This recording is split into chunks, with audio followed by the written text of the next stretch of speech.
Зошто е FitKit посебна?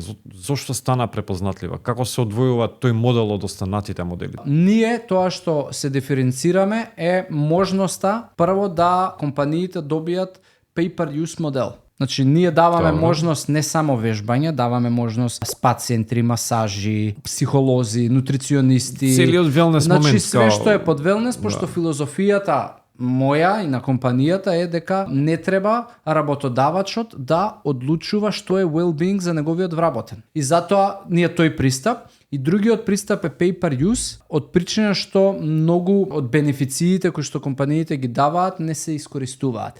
И генерално овие фитнес агрегатори, они заработуваат од некористењето. И што се случува? Ти продаваш нешто и се молиш да не се користи.